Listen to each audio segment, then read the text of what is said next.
So we're recording now. So in terms of equipment then, none of these things are things that you absolutely have to need, but sometimes they can be useful, particularly if you have any limitations or anything that you feel having that little bit of an extra, what we call a prop, just helps you get into a posture a little easier. This one that I'm holding up now is called a block. Now, a block is not too deep, it's quite wide. So, by comparison to a brick, which is its opposite number, you can see that it's obviously not as deep.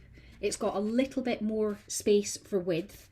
So, I quite often use a block when I'm in a seated position to sit underneath the hips. And effectively, what it does is it lifts your hips as high as the knees. So, particularly for those people who are very tight in the lower back, it's a useful way of releasing any tension in and around the pelvis. So, effectively making your hips a little bit higher. And it's really a comfort thing more than anything else, the block. That's 9 times out of 10 what I use it for. There are other uses, but 9 times out of 10, that's what we would use it for in a session. The brick has a few more uses. You can sit on this. What I would say is it's quite deep. So when you're sitting on it, you're really quite far from the floor, so it makes it harder to bring your hands down towards the floor. It's also, and this is just me personally, it's not very wide. So I find that my bottom tends to kind of spill over the edges of it. I'm not casting aspersions about anyone else's bottom, but there we go. So that's kind of like a little bit squatter. The beauty of a brick is we use it in quite a lot of postures. So sometimes I'll use it behind the shoulder blades if we're lying on the floor to lift the heart space open. Sometimes we'll place it behind the lower back, usually behind the sacrum to create a little bit more opening around the hips. And when it's held in this position, it can be used sort of on the floor, placing your hands on top, which is particularly useful if we're doing standing postures where we need to kind of propel ourselves up into a more upright position. So over time we'll probably use it, in weeks as we go on. But I would say that a brick is one that's probably got much more versatile use than necessarily a block. The other one that we use regularly is a strap. Most people make do with a dressing gown belt if they don't have a strap, but of course dressing gown belt is fine, but it still has a little bit of give in it. When you use a yoga strap, it's really quite inert, so you're not getting any stretch in it. Again, if you use like a Pilates, like those rubber bands, they give it a little bit too much space. So when you're trying to hold the foot up, for example, if we're lying on our backs and we've got that loop around the foot and we're holding the foot in position, when we're using the elastic, it gives us a little bit too much play. So that's why a yoga strap is kind of designed to be quite firm and give us control without grabbing hold and dragging the foot over to the side. So those are the three things that I would say that we use most regularly. For comfort, you can invest in a meditation cushion or a bolster. I don't teach enough yin yoga for you really to need a bolster for every week, but it might be something in your own practice that you like to use. I love mine and I stick it under my knees and get my legs up in the air to relieve my lower back. So, it's a personal choice really. So that's my watch with mother bit over. Let's get up into standing then. Oh, I've got my screen facing up. Beautiful. Okay. So if you come to a standing position, and it doesn't matter, where you are on your mat, I want you to position the heels directly underneath the hips. And quite often we find when we come to a standing position, because we're used to standing, we quite often lock the knees out because we feel that that's something that we've always done. When we lock the knees out, it overextends the back of the knee joint and it can create a lot of tension through the fronts of the legs. So I would always advocate keeping a little soft in the knees, even exaggerating that if you prefer. Sometimes you'll see that I'll turn side on. Side on is just so that you'll see it easier. So my natural posture in a standing position is that I tend to push the hips forward. I've got terrible posture, and I tend to round the shoulders. So you end up with all this kind of like pressure in the belly.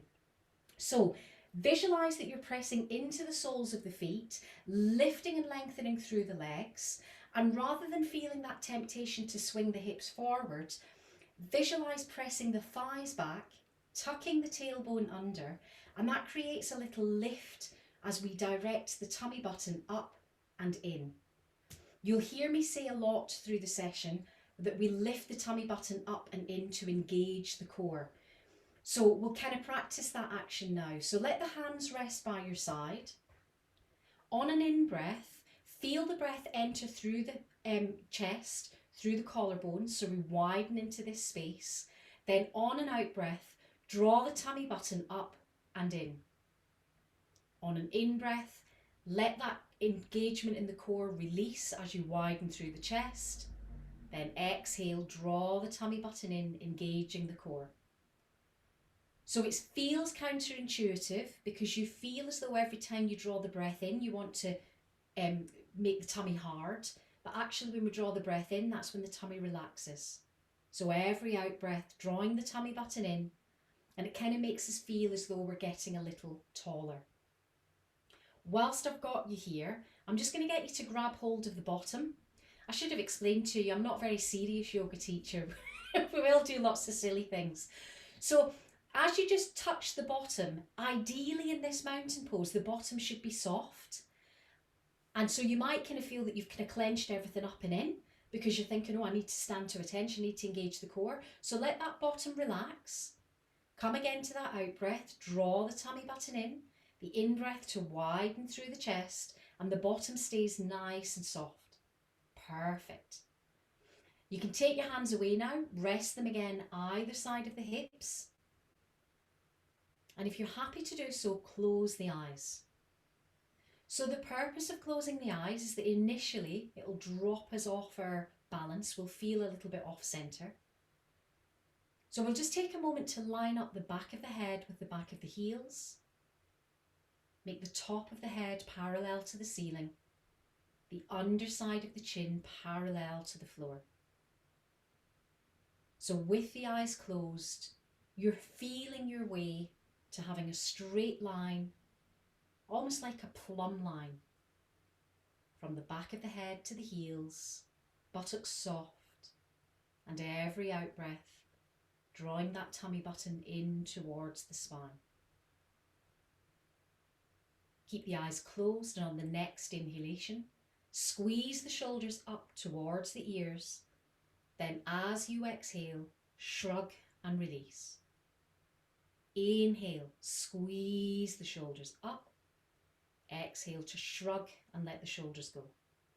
A little more control this time. Inhale to squeeze the shoulders up.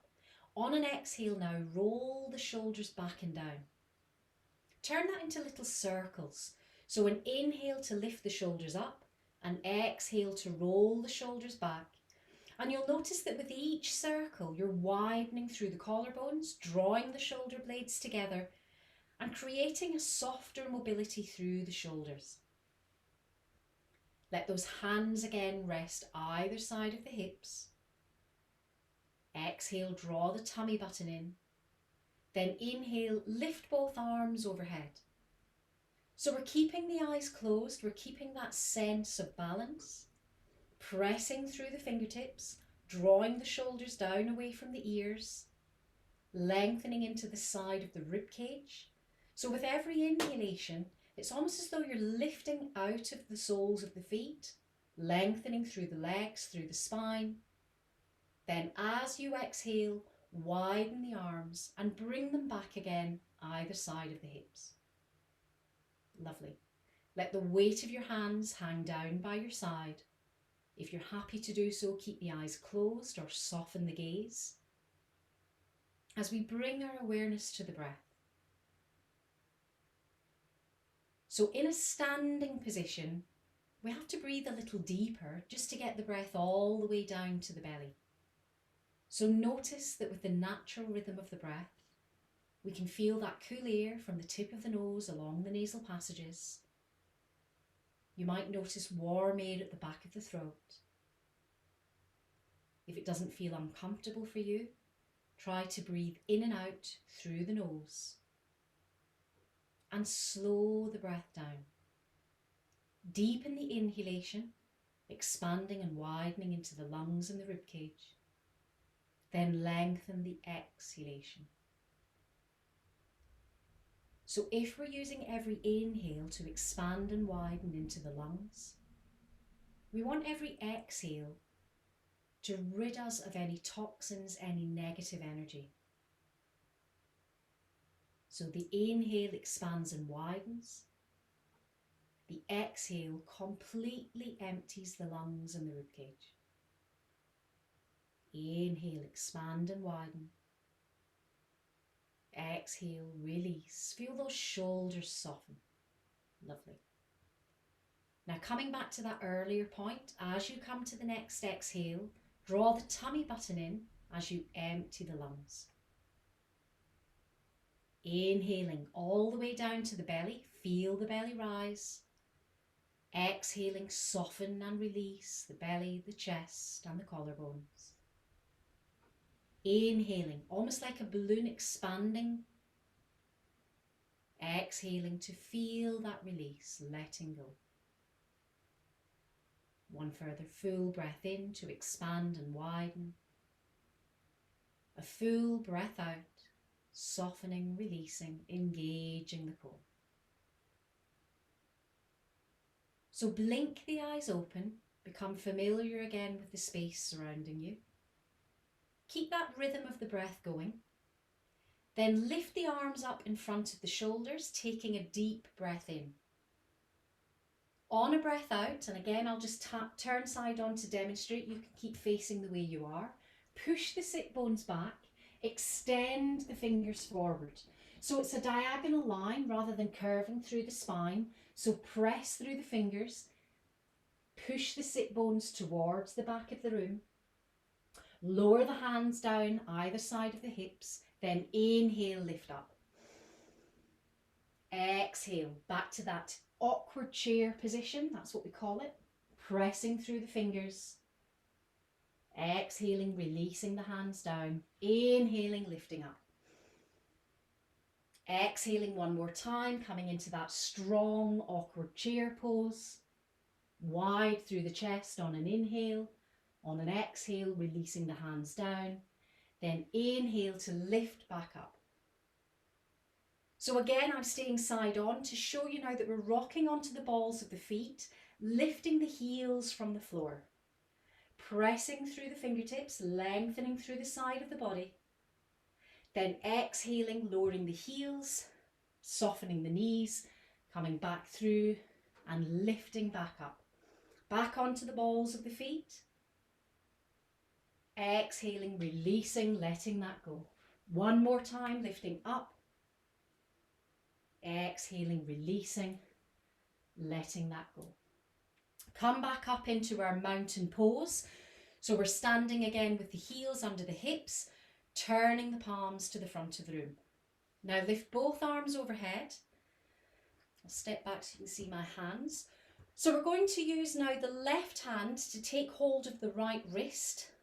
Insides of the feet remain parallel. You can use that left hand to just pull the right wrist a little further away, then come over the midline of the body.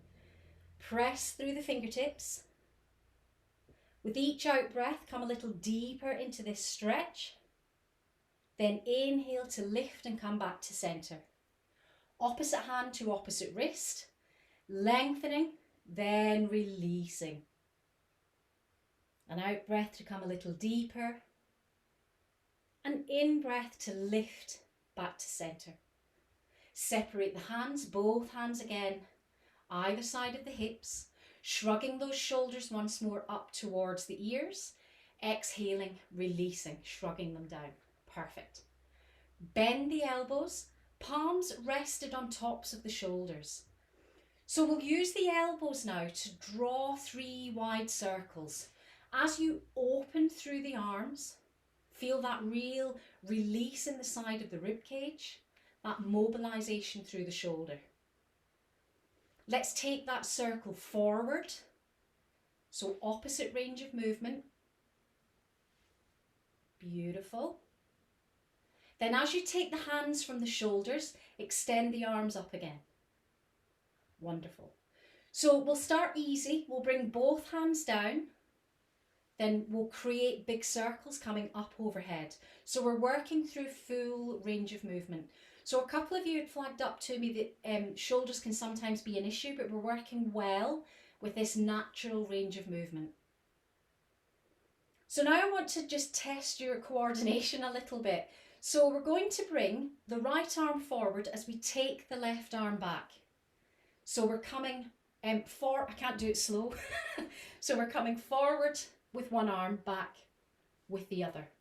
Try to keep the hips and the shoulders square. So Jo, you look like you're doing a little bit of a funky dance there. She's like, I am. You mind your own business. Woo! Check those hips out. Let's see if we can confuse the brain by going the opposite way. So the opposite arm forward or back. And don't worry if you feel like you're doing the backstroke. It doesn't matter. We're all going to get to the same destination. Lift both arms overhead. Bring the palms together. Press through the fingertips. Once more coming up onto the balls of the feet. Then on and out breath. Lowering the heels to the floor. Bringing the hands back to heart. Lovely. Now again, I'll turn side on. Hands on the hips. Soften the knees, on and out breath, hinge the chest forward, bringing the shoulders parallel to the floor, pushing the sit bones to the back of the room. So you'll notice that in this posture, I always keep my knees a little soft. I'm very tight in the hamstrings and I don't want to overdo it. But over time, we want to lift the tailbone a little higher, push the thighs towards the back of the room, lengthen the chest away from centre. So we get that deeper stretch through the back of the legs. Now bring the hands to rest around the elbows. So the forearms at the moment are parallel to the floor. Let's stay in this 90-degree angle as we lift the arms up, parking the ears between the upper arms, pushing the forearms forward, pressing the sit bones to the back of the room. If you need to take more slack in the knees, do so. We're going to bring the belly towards the thighs, swinging forward, bringing the forearms parallel to the floor. Gently swing the upper body towards the right, come back to centre, swing the upper body towards the left, come back to centre, remove the hands from the elbows, replace the palms onto the thighs, shoulder blades drawn together. Come back to that exhale again to draw the tummy button in. Use that as a signal to curve through the lower back, rolling up through the spine. Keep looking down at the toes as you lift the upper body. Roll the shoulders back, then lift your gaze up towards the ceiling. Position the hands behind the lower back. And just as a precaution, because I've got that habit of pressing the hips forward, let's all just press the thighs back, tuck the tailbone under, lift through the sternum, so through this part, through the front of the chest. So we start to open a little into the front of the chest, activating that natural curve in the upper spine. Then as you exhale, bring the gaze forward, bring the upper body back to centre, replace the hands on the hips, exhale, hinge forward, back to that 90-degree angle. Now extending the right arm forward, pressing through the fingertips. You might notice that just fine tunes that left hip a little. Bring that hand back to the right hip, extend the left arm forward. You might just feel that opposite hip effect again. Bringing the hand back to the hip, engaging the core, pushing down into the soles of the feet and inhaling to come back towards centre. Lovely. So I'm going to stay side on. We want the shoulders, the hips and the heels to be in the same plane, so we're facing forward as we take the right foot back. And just notice when you take that right foot back, naturally it tends to turn out. So take a moment on the ball of the foot to gently sink the heel to the floor and make sure the insides of the feet are parallel. I'll give you a tip, particularly if you're new to yoga. If you put your feet a little wider apart, it helps just to accommodate the hips. Sometimes this posture feels a little off balance because we've got the feet too close. So go as wide as you feel comfortable. Place again the hands on the hips, engage the core, lift the sternum, then come again into that 90-degree angle. So we're not messing around now, we're starting to get a little more targeted into the back of the left thigh, a deeper stretch here. Take the hands from the hips and start to lower the palms towards the floor.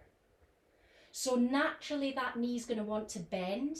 Try to resist that temptation for as long as you can, bringing the belly to the thigh. And if you're super bendy, you might be able to nod your forehead to the shin. It's not within my gift.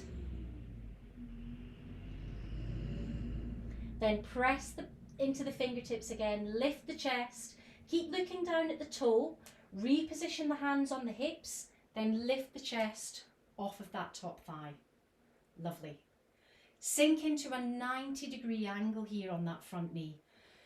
So our 90 degrees is our friend.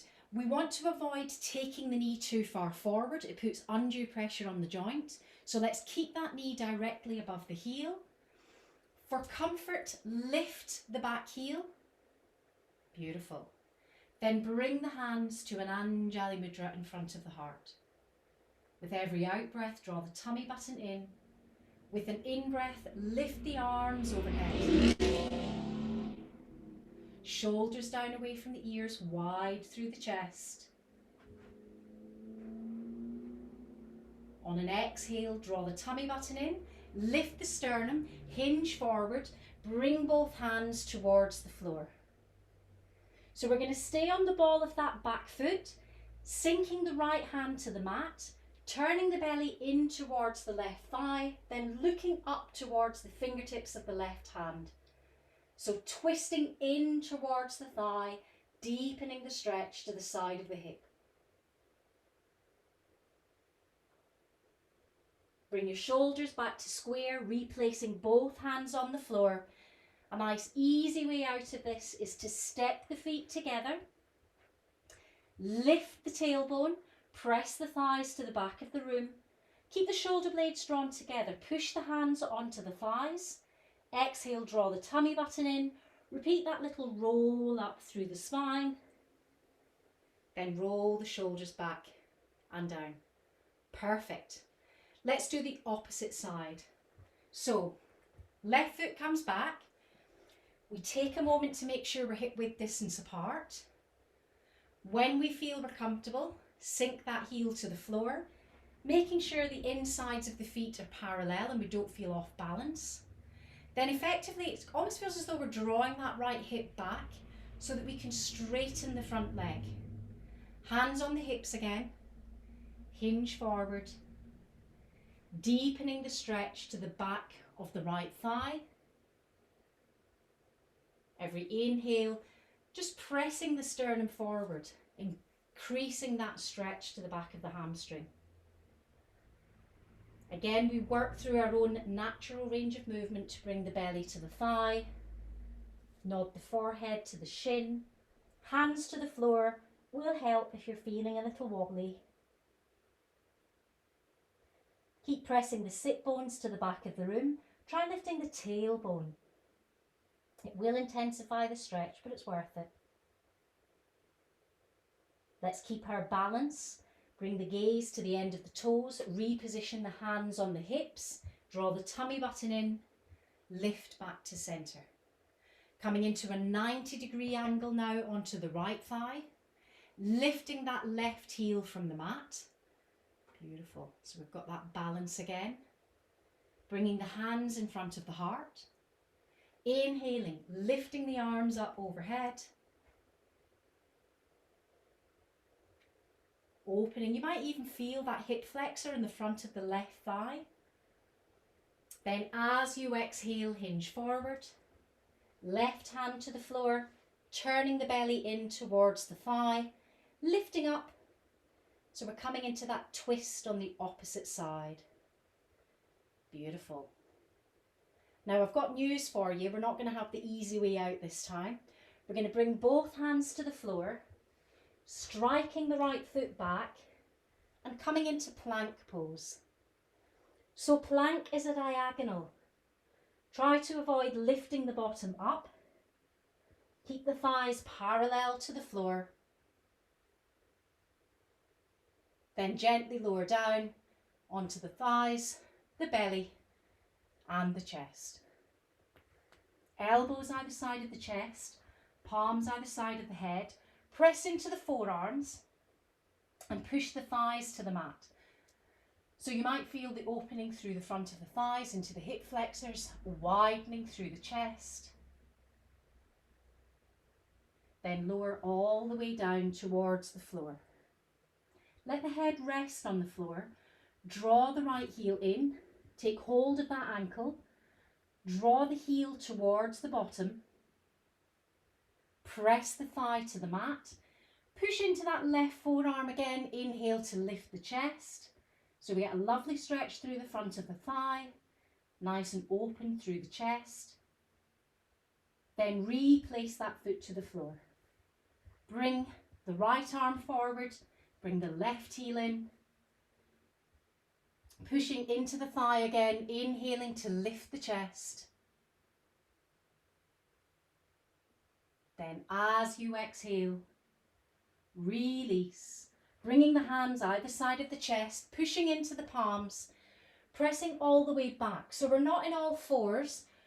We're intending to take the weight of the lower body through the hips, into the sit bones, resting the sit bones above the heels, parking the ears between the upper arms. Inhaling to lift the fingers from the mat, pressing the wrists to the floor. Then replacing the palms to the floor. I'll just caution that if you have any restriction in the lower back, you might want to just watch this next posture before you rush into it.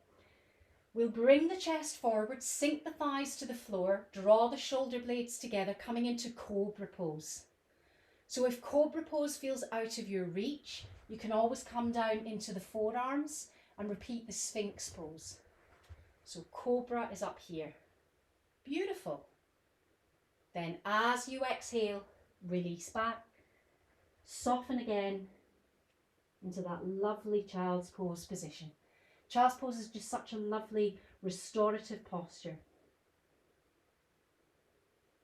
Now reposition the hands under the shoulders. We're not going to stay in all fours. Let's bring the right foot forward. Noreen, you just need to check with you on your knee. Is this going to be doable? Looking okay? So when you bring that right knee forward, try to ensure that the knee doesn't collapse in front of the body. So make sure that you stack the knee over the second toe. Make sure that back thigh is on this big wide open angle rather than being back here. 90-degree angle's not lovely on the knee joint. So really opening into that back thigh. Perfect. Now bring the hands again in front of the heart. Inhale to lift the arms up overhead. Soften the shoulders down away from the ears. Keep that core engagement. Protect the lower back. Inhale to lift the sternum. Look up to the thumbs and see how it feels to open through the spine. As you exhale, hinge forward. Replace the hands to the floor. Striking the right knee back, bringing the left knee forward. I'm afraid there's no glamorous way of doing that. Then again, coming into that lovely open thigh to the back. So deepening the stretch to the hip flexor, pressing into the back shin, stacking the left knee over the second toe, bringing the hands in front of the heart, then inhaling to lift the arms overhead, lifting the sternum, then easing forward again. Turning that back toe under, striking the foot forward. So we're back into a forward fold. This time, rather than wrapping the hands round the elbows, let the fingertips tickle the floor. Draw the shoulder blades together. Take a deeper bend in the knees if you need it. Walk the hands a little further forward. Then press the palms to the mat. Lift the tailbone. Lengthen through the back of the thighs. Let the head become heavy. Soften the back of the neck. Engage the core. Widen the arms. So the hands want to be just lower than the shoulders. Shoulder blades drawn together to keep the chest open. No curving through the spine. Keep that core engaged as you unhinge. So inhale, lift the belly from the chest. Lift the arms overhead. Tuck that tailbone under. Lift the sternum, look up again to the thumbs and ease back into that half moon stretch. As you exhale, engage the core, then bring the hands back to heart. Perfect. So now we're going to try a little bit of balance. You can keep your hands at heart, or you can reposition the hands either side of the hips, whichever works best for you. We're going to lift the right knee. Try to make sure the knee is as high as the hip. So if we're down here somewhere, we're kind of holding the weight of the leg and it's putting an imbalance in the lower back. So nice and confident, bring the knee as high as the hip, engage the core, underside of the foot parallel to the floor. If you need to use a wall for balance, if you want to put your hand on something nearby, then by all means do so.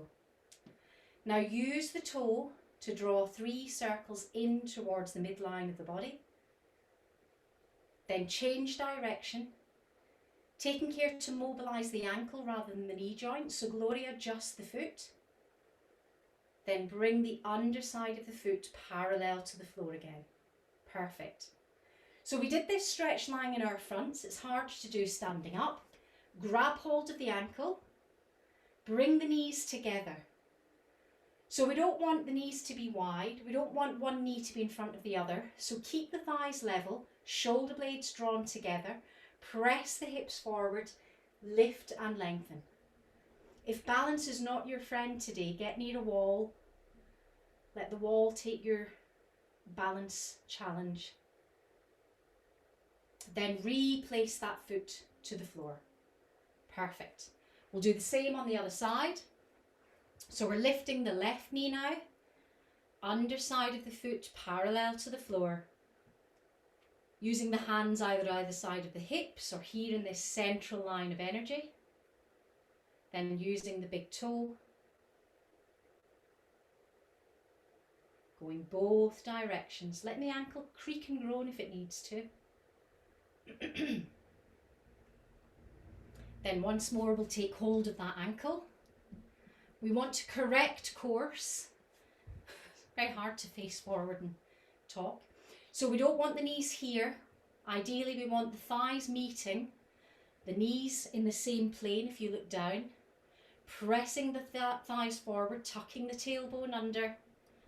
Grabbing hold of the opposite ear if it helps your balance. Perfect.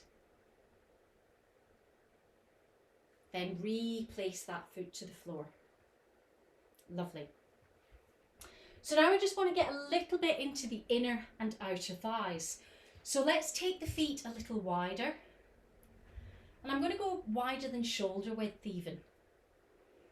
What's important here is that the toes are facing forward and so that the inside outside of the feet is parallel to the edge of your mat. So if you're used to ballet, we don't want toes turned out in first position. We want them facing forward, almost as though they're stuck on tram tracks. Keep the knees nice and soft, hands to the hips. Exhale to hinge forward, coming into a 90-degree angle. So when we did this with straight legs, we got quite a distinctive pull to the back of the thighs. Now you'll feel that that's transferred to the inner thigh. Try to keep the tailbone lifted, pressing the sit bones to the back of the room. See how it feels to come to bring the hands to the floor. If you have bricks, this is a good use of bricks here. We can sometimes use the bricks just a little way off the floor, something to lean forward to. You might find it easier to walk the hands forward, replacing the palms to the mat, inhaling to lift the tailbone, exhaling to lower the elbows towards the floor. They don't have to go all the way down. It's just a notion of bringing the upper body a little closer to the floor. Insides of the feet parallel. So I'll remind anyone who has low blood pressure that being upside down for any length of time can make you feel dizzy. So when you feel you need to come out of this posture, then by all means do so. Now let's take a little bend on the right knee. So we bend the right knee and we walk the hands over in front of that foot, transferring the stretch into the left inner thigh.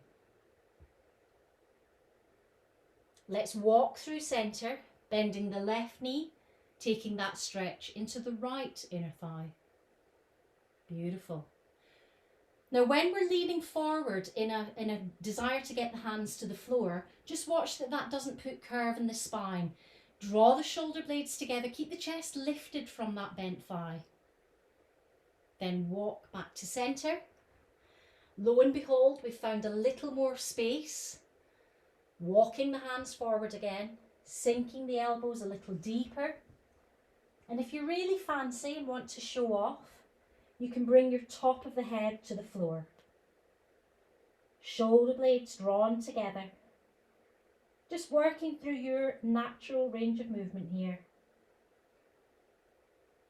Then when you're ready, pressing into the forearms, bringing your gaze to the end of the fingertips, walking the hands a little bit closer towards the body so the hands are directly underneath the shoulders. Heel toe the feet in so the legs aren't quite so wide.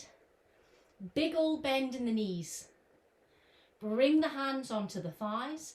Exhale, draw the tummy button in. Inhale, lift.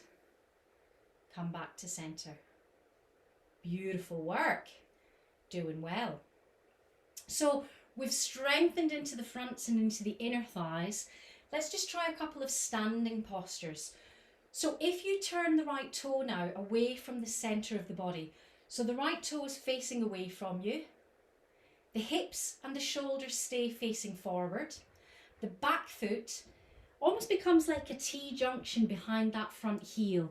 So if the toe is going that way, the back foot is parallel. Lovely. To make life a little easier, be more comfortable, let's take a little slack on that front knee. We won't go too far. We'll roll that knee over the second toe and we'll take hold of that left hip and we'll draw it back again. So we're really straight line, shoulder, hip, all the way to the floor, rather than kind of following that front knee that's bent. Perfect. Now float the arms up. Toggle that right knee, that front knee over the second toe again. Then turn your gaze over that front arm. So the upper body is centered, it's lifted out the hips, shoulders are relaxed, jaw is released. On an out breath, you can come a little deeper into this posture, but try not to take your weight forward onto the bent knee. So lower down, deepen that stretch to the back inner thigh. Beautiful. Now bring the arms down by your side. Push into that front leg, bring that foot parallel, turn through the opposite heel. So the left toe is now pointing away, the right hip being nudged back to be straight, little bend on that front knee, rolling the knee over the toe, widening the arms, turning the gaze over the left arm and floating a little more deeply into this space. So my tip in this posture is always go wider than you think you need to, because we do have a tendency to take the weight over that front knee and it's not great for the joint. Exhale, release a little lower. Draw the tummy button in. Inhale, push into that front foot. Turn both feet forward. Lovely. Then lift the arms up overhead again. Bring the palms together, shoulders down away from the ears. Keep those feet tracking forward as you exhale, hinge to the right, extending into a stretch to the left of the waist and the rib cage. Inhale back to center. Exhale to the opposite side. Inhaling again back to center. As you bring the hands back to center, step the feet together. Nice. Give the legs a little shake, because I know that warrior two is hard to keep your weight up. And now I'm going to bring you down onto the floor. So I typically do start you lying on your back on the floor. Today I wanted to do things a bit differently. So take a moment to come back to lying on your mat. And I'm going to start you with the knees bent.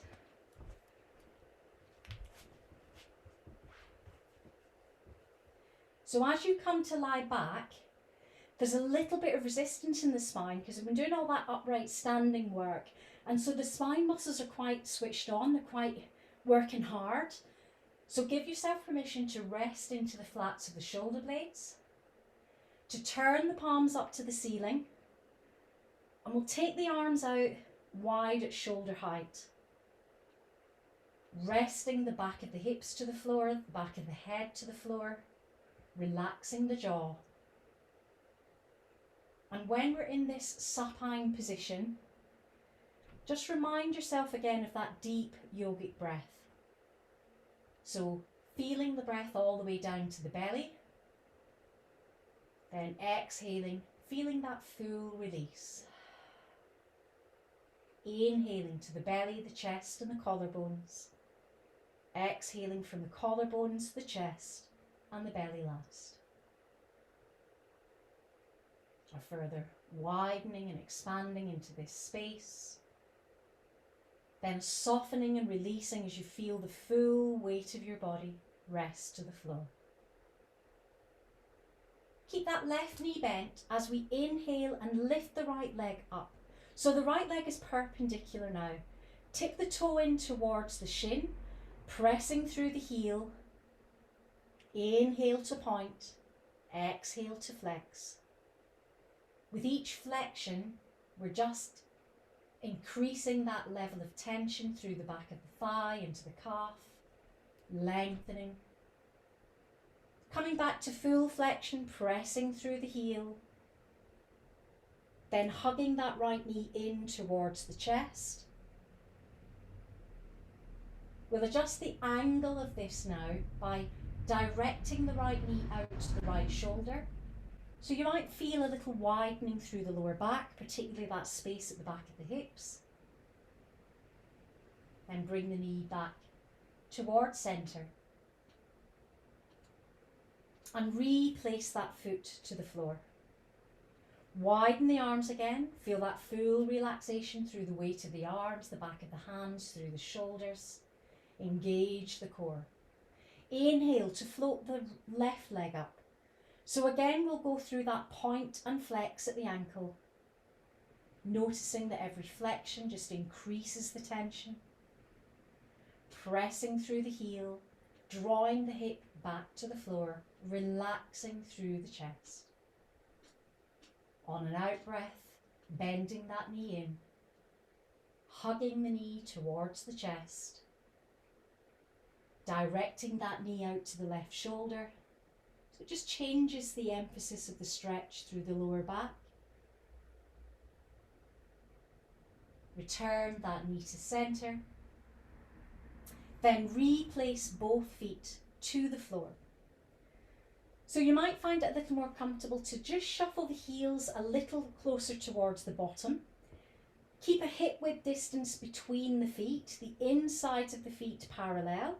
Rest the hands either side of the hips. Once more, palms facing upwards, shoulder blades drawn together.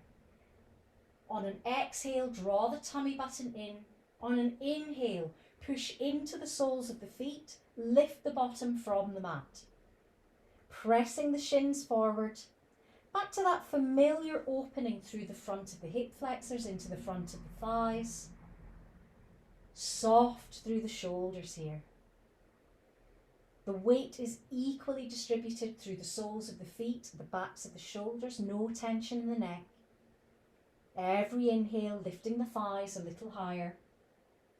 Then on the exhalation, start at the space between the shoulder blades and feel yourself gently rolling down through the spine, vertebra by vertebra, through the wide muscles of the back, taking as long as you wish, bringing the back of the back of the sit bones to rest on the floor, sliding the hands back up to that shoulder height just so that we're open through the chest. Then with no real effort, just roll the knees to the right side. So you'll find that the left foot stays stuck to the floor, the right foot peels up, the edge of the foot resting on the mat. Turn your gaze along the left arm, widen through the chest, relax the shoulders, unclench the jaw. As you come to the next out breath, draw the tummy button in, use that engagement to roll the knees through centre. As you take the knees to the left side, turn your head to the right side. You want to feel as though that right shoulder's relaxed, resting to the floor. Gravity is gently allowing a deeper stretch through the side of the hips into the lower back.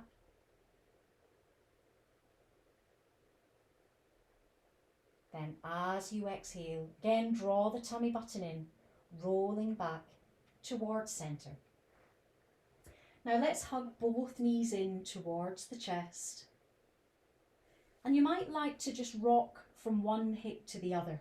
So you're rolling across the back of the sacrum, through the flats of the shoulder blades. The body is gently rocking from one side to the other. It's almost like a massaging action. Now come back to centre, replace the feet to the floor. We've done a very gentle opening to the middle and lower back. We're going to take it a little bit higher now, a little bit more intense. So again, we'll come back to the arms out by the side, a bit like a T shape. Draw the tummy button in so that you can close that space in the lower back. Lift the feet from the floor, draw the knees in towards the chest. On an out breath, roll the knees to the right and take the gaze over the left arm. So you'll notice that this twist now feels much more active at that space at the side of the rib cage. There's probably a bit more of a challenge keeping that left shoulder relaxed to the floor. So let the head become heavy as you look over this arm. Soften the shoulder back and down. And just breathe into wherever there's any restriction, any tension. Every out breath, you're releasing that tension. Every in breath, re-energizing the body. On the next exhale, draw the tummy button in, roll the knees through centre. Take the knees to the opposite side, turning the gaze now along the length of the right arm and allowing the shoulder to release to the floor. Again, that slight challenge through the back of the rib cage into the side of the chest. Most of us are quite tight here.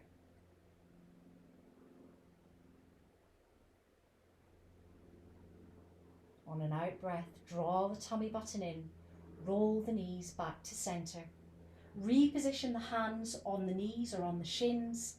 And rather than doing the rolling from side to side, let's try drawing a figure of 8 so that we're rocking and rolling over the hips. Just allowing a little further mobility here. Releasing, releasing. Then coming back towards centre. So I'll now ask you to extend the legs along the mat. Find the hands either side of the hips. Draw the shoulder blades together. Feel that connection through the back of the head, equally weighted through the flats of the shoulder blades. That space at the back of the sacrum and at the back of the heels. On an inhale, lift the arms overhead, point through fingers, point through toes. and take a long stretch through the front of the body. On the exhale, bring the arms up and over, reposition them either side of the hips, turn the fingertips in towards the palms to make fists and bring the feet to flexion. Inhale, lift the arms overhead. Exhale, come back to that tense position. Hands to make fists, feet in flexion. Inhaling once more, lengthening through the front of the body. Rather than clenching this time, bring the thumbs together in an interlock overhead. So resting the backs of the hands an inch from the floor. Bring the feet back to flexion. On an out breath, pushing the upper body to the left, feeling that extended stretch to the right of the waist and the rib cage. Inhaling to return to centre, taking a long stretch. Coming back to flexion, exhaling to the opposite side. Inhaling again back to centre. Long body stretch. On the out breath, hugging the knees in towards the chest. Then replacing the feet to the floor. Perfect. So I feel that now is a good time to invite you to take your final Shavasana position. We'll have a lovely long relaxation because I kind of rushed you through that at the beginning because we started standing. So I'll just let you know that when you come to a Shavasana position, optimum position is to lie on your back with your legs extended. It's not comfortable for everyone. Some people feel that it pulls on the lower back. So you might prefer to keep the knees bent. That might be more comfortable for you. I'm personally much more comfortable sitting up because I can't really speak when I'm lying on my back.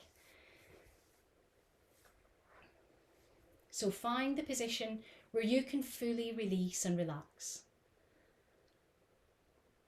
A seated position is a little more challenging because obviously you need to hold yourself upright. So take a few moments scanning the body from head to toe and just tuning into anywhere that you may be aware of tension, anywhere that you know you hold tension in the body, or perhaps where stress manifests for you.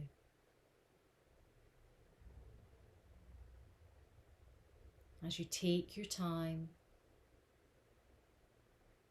give yourself permission to release, to feel that unwanted tension simply melt into the earth beneath you. Pay particular attention to unclenching the jaw, softening the tongue in the well of the mouth, relaxing the eyebrows, the forehead, allowing all the muscles of the face to fully soften and release.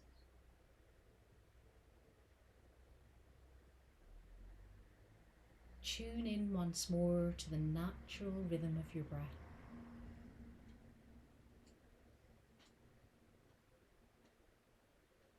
Slow the breath down. Deepening the inhale, lengthening the exhale.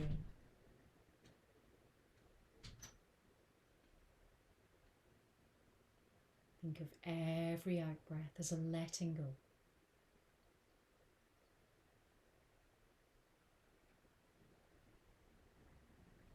It's not unusual when we get to this part of the session for the mind to wander. That's okay.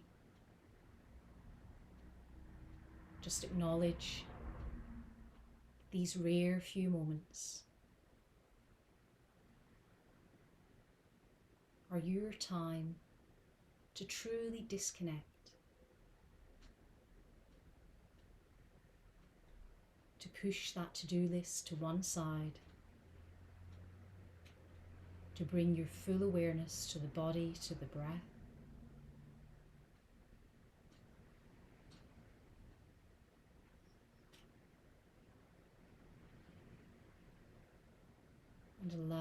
yourself to fully release.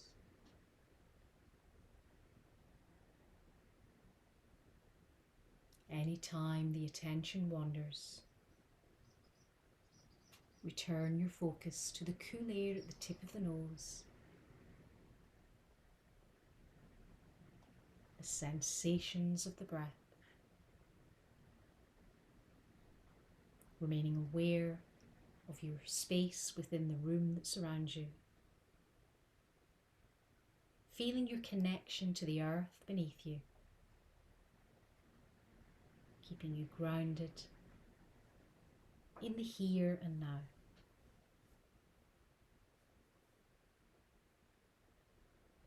Notice any sensations that may arise anywhere in the body. Acknowledge these sensations. Ask what they need. Pay attention. Avoid any judgment. Just stay aware and sensitive to the messages the body sends.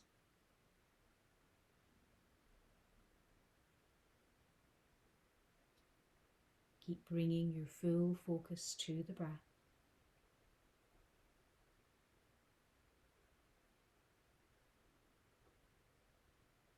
Noticing the belly rise on the inhale and fall on the exhale.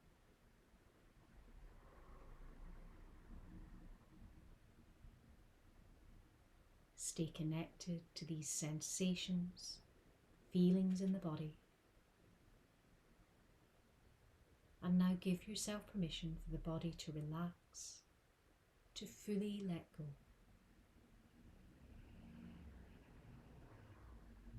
Follow the rhythm of your breath.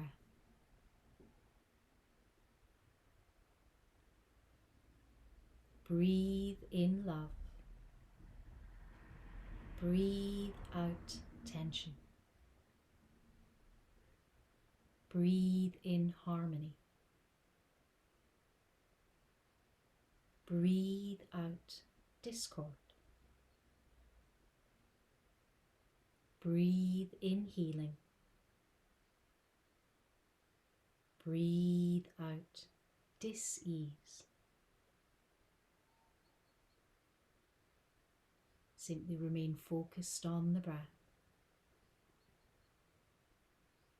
allowing the breath to become slower and deeper as you breathe in love. Breathe out tension. Breathe in harmony.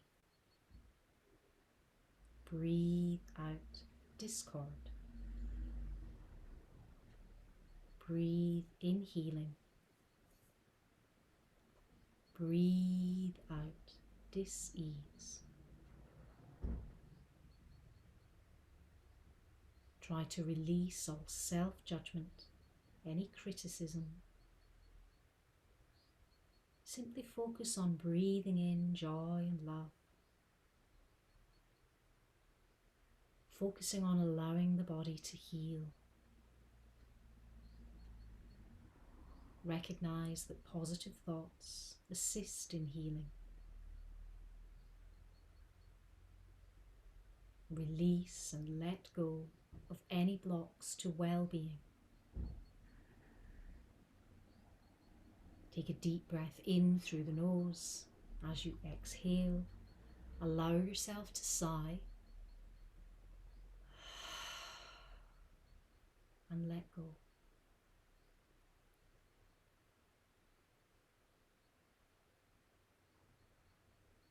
Return your awareness to that steady breath.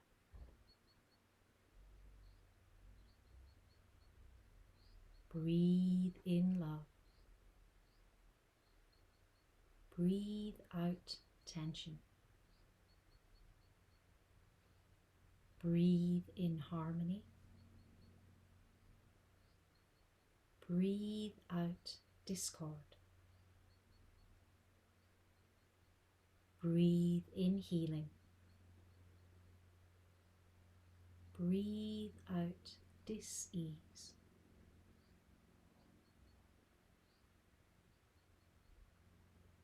Observe your body, still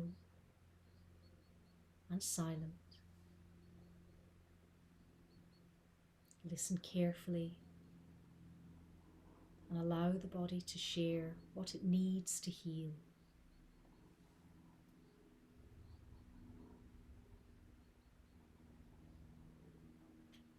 Welcome this sensation of calm and serenity through your whole body.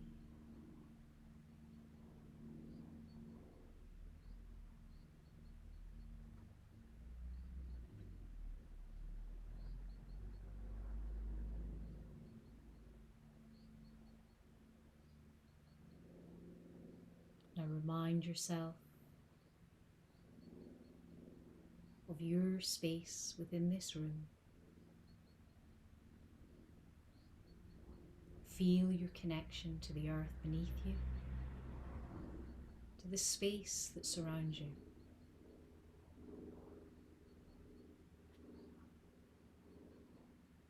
Become aware of the texture of your clothing against your skin.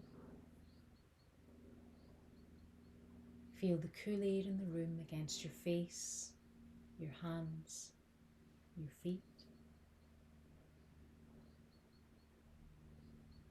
Start to make gradual movements now to reawaken the body. Perhaps wiggling fingers, wiggling toes, maybe gently rocking the head from one side to the other, releasing the neck, waking up the brain.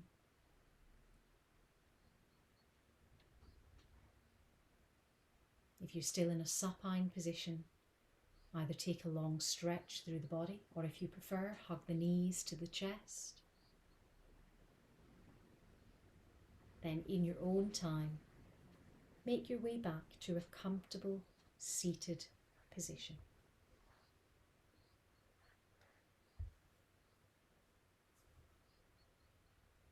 For those of you who are new, I'll just explain that at the end of the class I always close with a little blessing. You can join in, you don't have to say the words, but join in with the hands in an Anjali Mudra. Touch to the head for kind thoughts, to the lips for kind words, and to the heart for kind intentions. The light in me honours the light in you. Namaste.